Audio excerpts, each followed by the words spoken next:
What's going on YouTube? Today I've got the FMS Su-27 flanker, 70 millimeter. This thing's also running with the 5280 RC afterburner system in the tail, as you can see. It's very easy to spot. Trust me, you'll see them in the sky. We've got a full stabilator system set up, just like the full-scale jet, with the flaps moving and everything too. Has flaperons. And got a trimmable rudder, and we took the air brake out. We're gonna make this quick because we want to cut right to the flying. Took the air brake out, put a GPS in, moved all the wiring back to get the center of gravity balanced right about here. And then on top of that, we took out the massive weight, that steel weight that was right here, and that's all gone now too. So we are flying this on an SMC 5300 pack, and we're gonna cut right to it. And let's get her up in the air.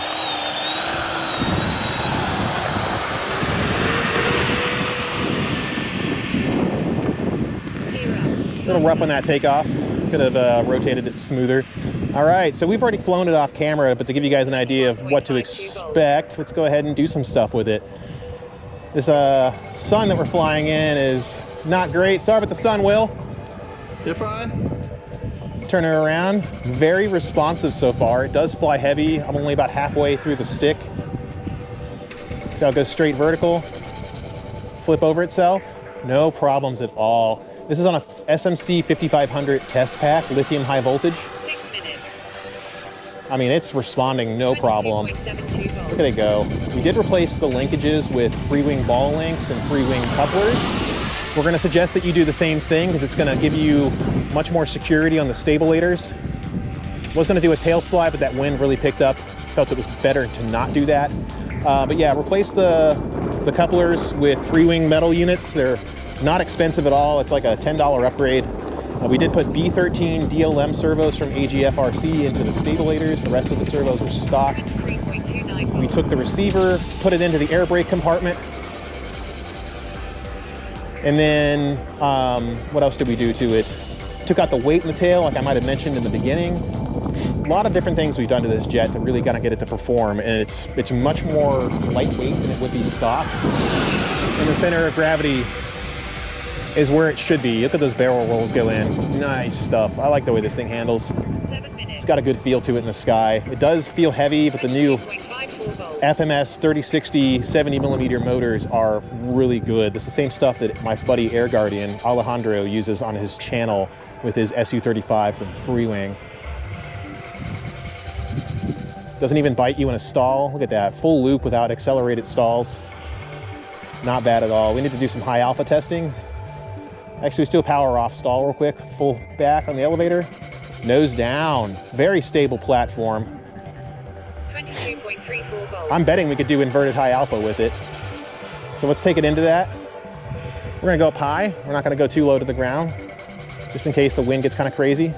Full back on the stick, using right rudder to turn it. Look at her go. I'm full on the stick, Will.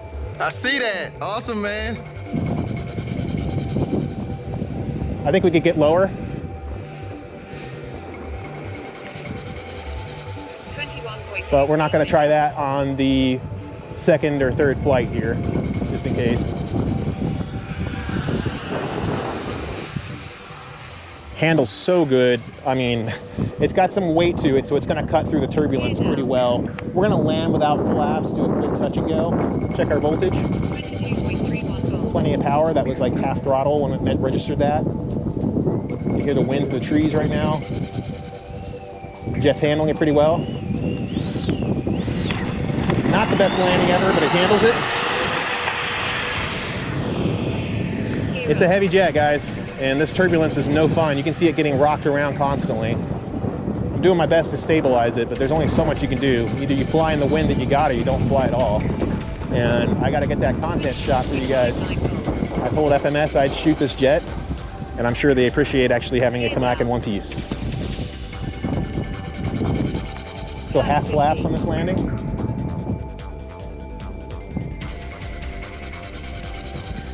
So we can get it down with a nice flare.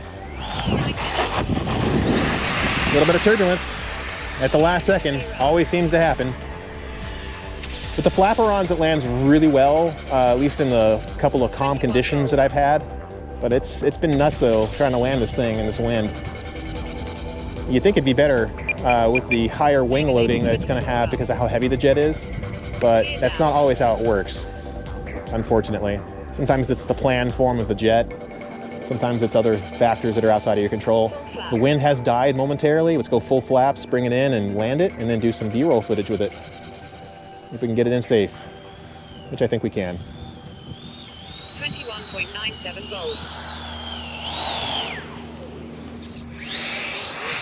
Jeez, man, it just keeps getting caught by wind. You see that? You saw that, man? How it just floated forever? Yeah, it floated. I mean, it's heavy, right? But it will float. So overall, good jet. Just a couple of mods you really need to do to it that I would highly suggest. Most of them revolve around the stabilator links. Before we wrap up and get to the B-roll, let me just show you what that looks like, and then we'll kind of wrap it up and show you what else this jet can do. On the flaperons and on the stabilators, you're gonna see freewing ball links. Can you see those clearly? Cool. These are only like $3 for the balls and like $3 for the yeah, for the balls, am I right? $3 for the ball links, ooh, a lot of wind. And $3 for the plastic couplers that attach to it.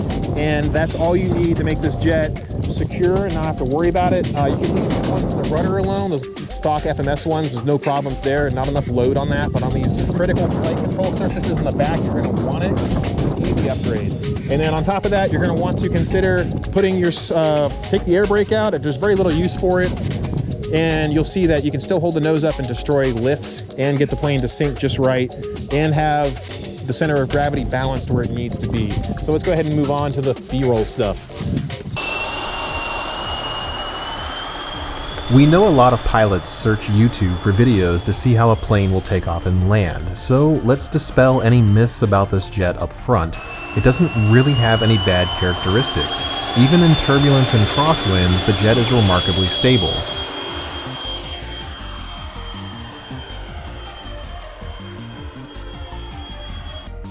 Many other jets would have scraped up their wings on this asphalt.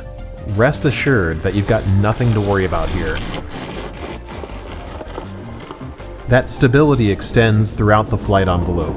We struggled to find a way to put this jet into an accelerated stall. Holding full back elevator, no matter what throttle setting we were using, simply made it fall like a leaf. Will, our cameraman, trusted me enough to fly over his head at high speed and strong winds. Even a little bit of wind shear could have caused the jet to hit him. That's how confident we were in this jet's stability. Low passes and strong wind weren't really an issue either. As you can see, it's pretty agile. The problem though is the amount of weight in the jet. We'll cover why weight is an issue in a future video, but for now, just believe us, the lighter you can make a model, the better it will generally fly. The nose heaviness of this jet makes it perform less than stellar Cobra maneuvers, but it still pulls them off similar to its full-scale counterpart. We weren't using the innermost hole on the stabilator horn, so we'll fly it again soon and see if we can get more performance out of it with even more throw.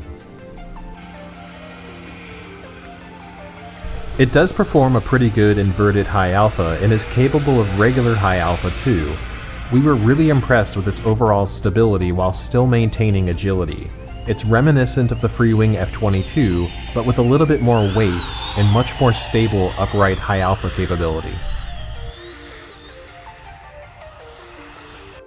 Our score?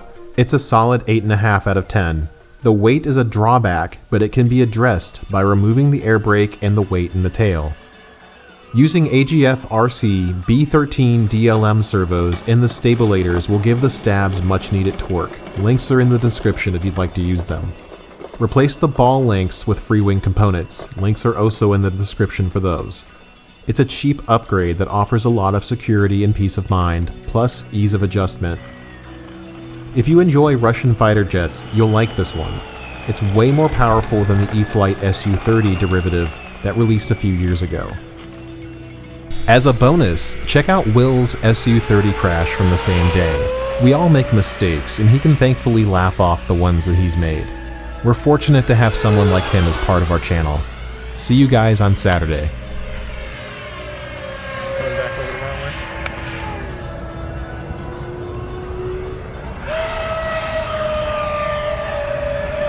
Or not. 1 minute, 20.5, leveling. It's on the ground.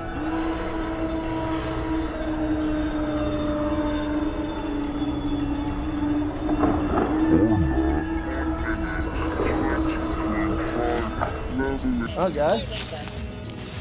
It took a nasty fall there. It do be looking kind of dead. There's your battery.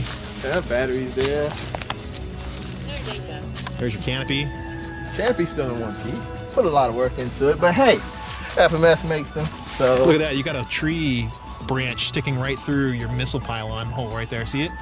Right behind the intake on the right. the intake on the right. Right next to your finger to your left. The intake. Intake. Oh, snap. Yeah. Dislodged. You could probably fix this. Oh, look at that. Probably won't fix this. You don't think so? I'm not gonna fix it. Hey, it looks like your receiver and everything's still good though. Everything's still good. I got my A channel still here. Oh, look at that vertical stabilizer. Yeah, that stabilizer took a hit. Eh, it's glueable. It's foam, guys. Just foam. Throw some CA on it. There you go. Pop it back in place. Ready to fly again. Let's There you go. go.